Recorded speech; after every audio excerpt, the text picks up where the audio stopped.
Olá, bom dia. Você sabe dizer qual a diferença entre intemperismo e erosão? São palavras que muitas vezes são associadas de forma até mesmo equivocada.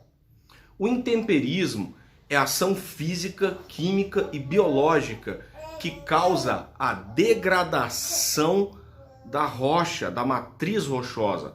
Ou seja, quando a ação física, por exemplo, da água ou do gelo, geleiras, da água da chuva, que é o efeito pluvial, pluvial, né? Chuva pluvial, os rios, o efeito fluvial, do gelo glacial, até a erosão, a ação marinha. Eu falei erosão marinha, já estou confundindo as coisas. A ação das ondas do mar sobre as rochas, quando ele agride ali a uma ação física que destrói, desagrega, degrada aquela rocha, ou também o solo. Então o intemperismo é a desagregação, degradação, fragmentação da matriz rochosa. Isso é o intemperismo, é a ação física, né, causada pela água, pelo gelo, causada a água da chuva, a água dos rios, o gelo causado tanto por granizo, pela neve ou até mesmo pelas formações das geleiras.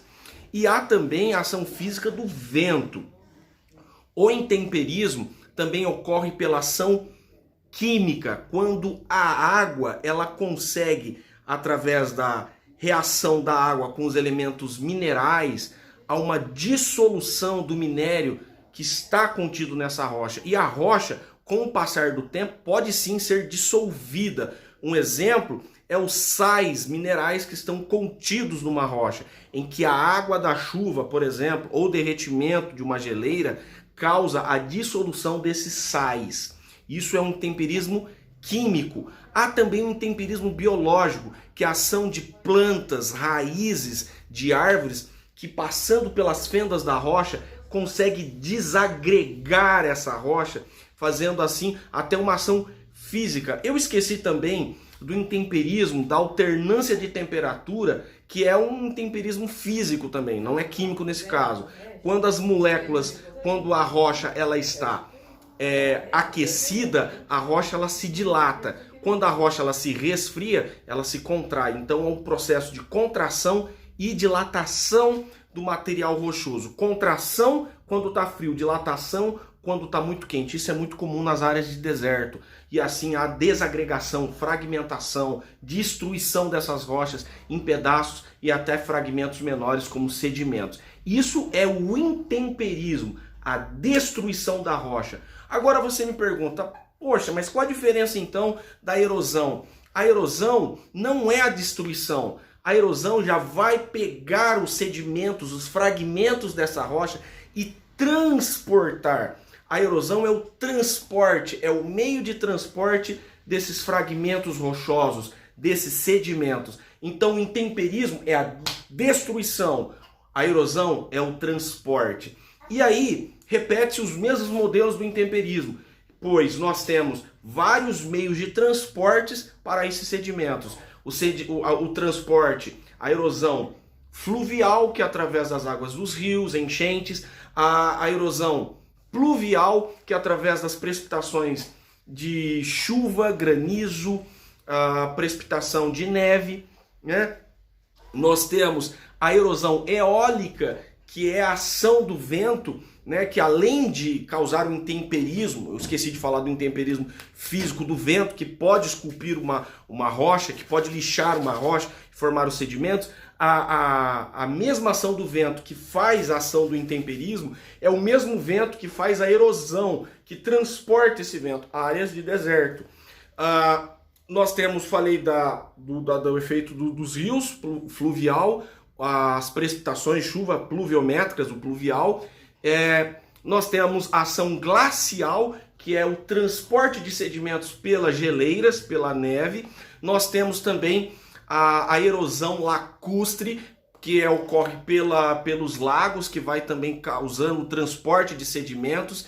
E também nós temos a erosão ou abrasão marinha, que é o efeito das ondas do mar, que além de causar o intemperismo, causa o transporte dos sedimentos com a erosão das áreas de encostas rochosas. Você vê muitas rochas, formações rochosas na beira do mar, né, em áreas litorâneas, em regiões frias, em que a pouca alternância de temperatura não favorece a contração e dilatação dessas rochas. Então temos muitas formações rochosas, como na Ilha da Irlanda, Ilha da Bretanha, na Islândia, toda a costa litorânea dos países escandinavos. Ali é muito comum você ver formações rochosas e não ver aquela praia como nós vemos no litoral brasileiro, que é um clima mais tropical. Aí você vê uma quantidade maior de sedimentos de areia. Então a erosão é o transporte. E a erosão vai transportar os sedimentos da rocha desagregada, fragmentada, para onde? Para os lugares mais baixos, para as áreas que os geógrafos também vão dizer que chamamos de bacias sedimentares e que nós entendemos que são as planícies. É onde os sedimentos se acomodam, é onde nos terrenos baixos, de menores altitudes, os sedimentos eles vão sendo sedimentados e acomodados. E ali formam-se as planícies. E aí você precisa também entender um pouquinho da aula de estrutura geológica, em que nós dividimos toda a formação rochosa e de relevo em escudos cristalinos ou crátons, núcleos cratônicos, bacias sedimentares, dobramentos antigos, que está junto com escudos cristalinos, e dobramentos modernos, que são as grandes formações de montanhas. Eu fico por aqui, espero que você lembre então a diferença entre intemperismo e erosão. Intemperismo é a destruição da rocha. Erosão é o transporte dos sedimentos dessa rocha. Eu acho que você aprendeu agora, né? Forte abraço, fiquem com Deus.